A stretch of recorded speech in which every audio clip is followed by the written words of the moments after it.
All right, hey guys, welcome in today. I am super excited. We are doing an Eiffel Tower step by step. Got a little painting that we're going to produce by the end of it, but I got a lot of stuff here that we are going to talk about and get into. You just use whatever supplies that you have. Some way I have not done the Eiffel Tower as a step by step or anything on my channel. So shout out to Grace. Apparently there is a 9th birthday girl that is super excited about the Eiffel Tower in Paris and wants to be an artist. I mean, what better place than Paris, France, and the Eiffel Tower to be inspired to be an artist by? 9 years old is such a fun age. My son is actually turning 9 in about a month as well also, so that's a great connection that we both have. I have actually not a sheet of paper here. This is a canvas, just 9 by 12, just like the regular, but you can get different sizes of these. You can get different types of canvases that are actually a little bit more like a painting canvas, but they come in different sizes. You can just honestly use paper and color it and design it however you want. But I am going to use my temper cake paints. Temper cake paints are really cool. Watercolor paints you could also use. But let's get into this. I'm going to start with pencil on here and go step by step. How I'm going to start this, probably about the size of my hand in the middle, as I do most of my objects. I'm going to break this down into simple forms. We're going to use a lot of rectangles to start off. There's going to be 3 specific different rectangles. Probably not that small, but maybe it'll be about that big. So we're going to have 1 rectangle on the top,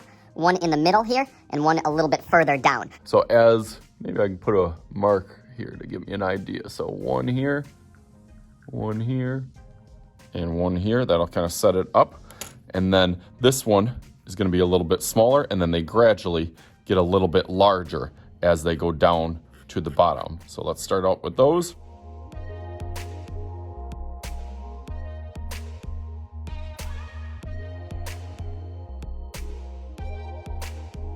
Okay, that looks good from there. Again, those don't have to be perfect. I can go over them a little bit darker just so you can kind of get a hint of where that they all are on here. And then what we're going to do is we're going to try to basically connect all those all the way down to the bottom with kind of sloping line. At that top, it's almost like a little house where it goes sideways and then curves up, and then it's got a point up there.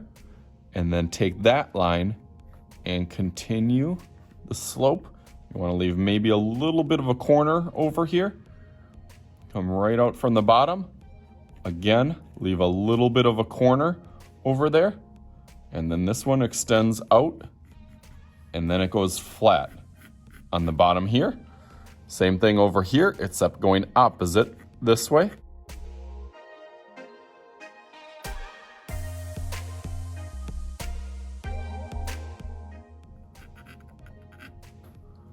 Okay, nice. I like how that looks. I'll make that a little bit darker now. I like that. How we looking on here? Ooh, not too bad. Bases that are down here have a little bit of strength, so we want to make those a little bit thick. And then as it goes up, it's going to eventually kind of go right in the middle. So I'm going to put a little guide line right here so that I know that it's going to get really thin as it kind of comes into that middle part and then meets up with that one, and then take that one. This side's a little bit easier for me being right-handed.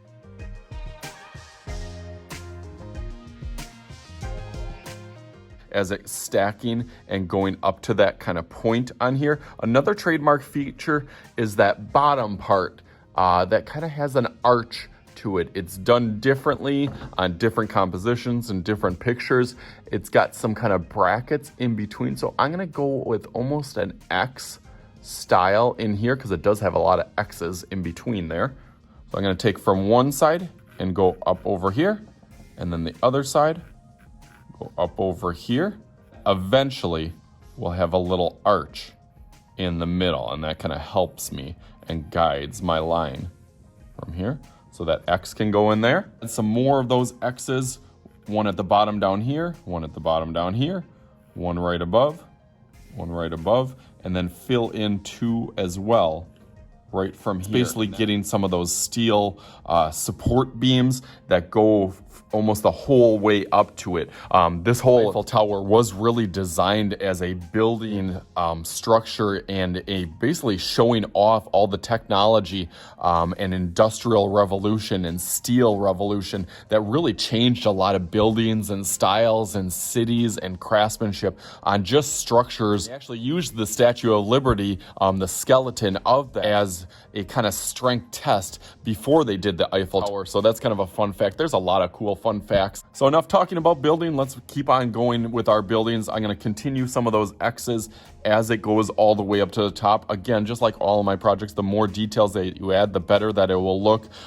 With the painting, I'm going to try to simplify some of these a little bit. Obviously, there's a ton of super awesome details but I'm going to try to simplify some of those as I think about what I'm going to do for my background. So let's go through that a little bit quicker.